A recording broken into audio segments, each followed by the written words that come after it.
Sabe quando a gente ouve um número que parece bom demais para ser verdade? Pois é, existe um dado sobre educação técnica no Brasil que promete um caminho quase certo para o emprego. Mas, como a gente vai ver aqui, a história que esse número conta, e principalmente a que ele não conta, é bem mais complicada e, olha, muito mais reveladora. E o número é esse aí, quase 86%. De acordo com uma pesquisa enorme do Senai, essa é a porcentagem de formados em cursos técnicos que estavam empregados recentemente. É a maior taxa desde que essa pesquisa começou, lá em 2002.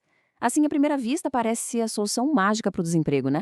E é essa a promessa que a gente escuta o tempo todo. O diploma técnico é a chave que abre a porta do mercado de trabalho. Mas, e se essa chave não funcionar do mesmo jeito para todo mundo? É exatamente isso que a gente vai investigar agora.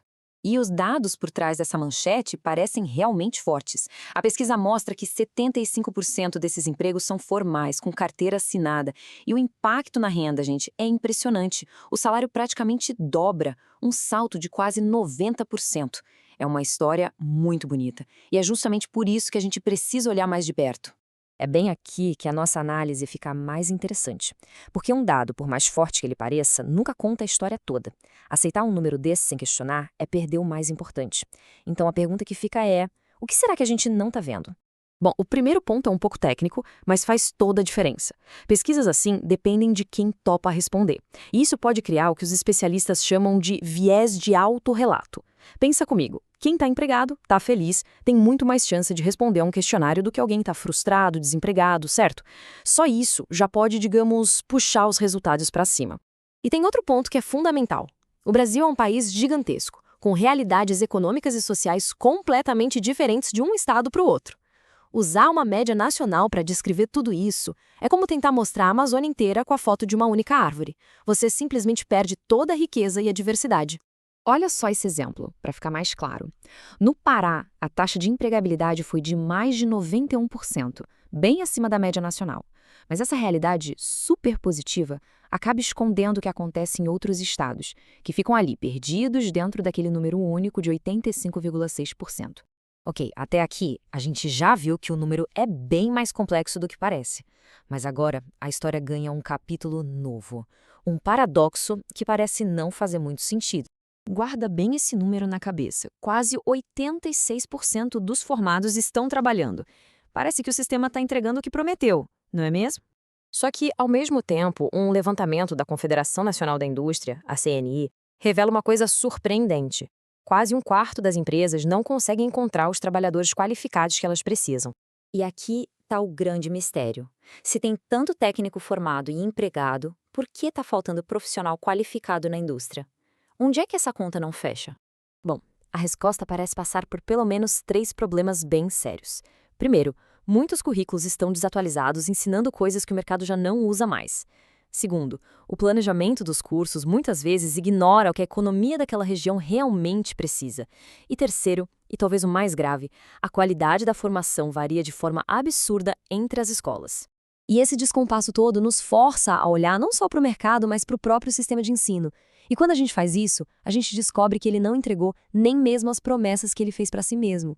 Olha só esse gráfico. O Plano Nacional de Educação, que era a grande estratégia do Brasil para a área entre 2014 e 2024, tinha uma meta super ambiciosa: triplicar o número de matrículas no ensino técnico. E a realidade? A gente chegou a pouco mais da metade do caminho. É isso mesmo. Depois de uma década inteira, o país cumpriu só metade da sua própria meta. E isso num período em que o discurso sobre a importância do ensino técnico nunca esteve tão forte. Ou seja, faltou transformar o discurso em ação de verdade. E essa falha em expandir o sistema nos obriga a fazer uma pergunta ainda mais difícil. Se o acesso não aumentou como deveria, quem são as pessoas que estão conseguindo entrar e se beneficiar? E mais importante, quem é que está ficando de fora? Para a gente ter a real dimensão do desafio, a gente precisa desse contexto. Hoje, o Brasil tem mais de 10 milhões de jovens que não estudam nem trabalham. Na teoria, o ensino técnico deveria ser a principal ponte para essa galera. Mas, na prática, não é bem isso que está acontecendo. A verdade nua e crua é que o mesmo diploma técnico tem pesos muito diferentes dependendo de quem o carrega e de onde essa pessoa está. Um jovem que se forma em São Paulo, perto de grandes empresas, com acesso a estágios, vive uma realidade. Outro jovem lá no interior do Maranhão, com uma formação talvez mais fraca e sem nenhuma rede de contatos, vive outra, completamente diferente. Aquele número, o de 85%, ele não enxerga nada disso. E essas diferenças não acontecem por acaso. Elas são resultado de barreiras muito reais. O lugar onde a pessoa mora, a renda da família, a cor da pele, o gênero. Tudo isso influencia quem consegue e quem não consegue aproveitar as oportunidades. São barreiras que um número geral, como aquele de 85%, simplesmente apaga. E é isso que nos leva ao coração de toda essa discussão. Defender a educação técnica de verdade não é só comemorar uma manchete bonita. É ter a coragem de perguntar: empregabilidade para quem? Em que tipo de emprego e com que chance real de crescer na carreira? No final das contas, a pergunta que realmente importa é esta. Um sistema que gera uma taxa de emprego de quase 86% é, sem dúvida nenhuma, muito valioso. Mas ele pode ser chamado de sucesso quando não cresceu como deveria, quando não atende milhões de jovens e, principalmente, quando não oferece as mesmas chances para todo mundo?